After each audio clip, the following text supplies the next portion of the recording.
extension natin. Andito na. At dalawa to kaso yung isa wala pa.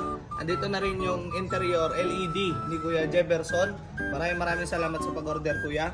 Andito na yung extension at ikakabit. Dito na nga yung paddle ship at para ikabit na rin natin at ipakita sa inyo kung paano ikabit. Pakaganda at napakasulit na itong paddle ship extension na ito at haba siya, talagang aluminum at napakatibay ng pagkakagawa. Napakaangas din kasi lalaki nga yung paddle ship natin. Ito nga ay sinusukat-sukat ko muna kung ano yung kakalabasan at talagang hapit na hapit. Ito nga yung walang paddle ship extension at ito naman yung may paddle ship extension. Napakaangas at napakaganda. Kakagana rin gamitin kasi 80 speed nga ang Montero Sport. Ito nga ay kakabit natin siya at bubugahan muna natin ng alcohol para mas kumapit yung double-sided tape. Bali, 4 nga na double-sided tape yung pinadala na wala kayong problema at original at sobrang kapit at talagang madikit naman siya. Ito, ikakabit ko na nga yung double-sided tape. Nung minayday ko nga ito ay ang dami nagpahabol at nakakuha tayo ng 4 na order pagdating dito sa paddle ship extension natin. Kaya ginawan ko na rin ng video kung paano ikabit dahil napakasimple lang naman at napakadali ring gayahin. Ito nga ay pinunasan ko na ng mabuti para sobrang dikit. Kaya nga pala silver ang kinuha ko dahil baka mamaya yung pulang kunin ko kumupas din pag nagagamit. Ito hindi nakukupas dahil silver na silver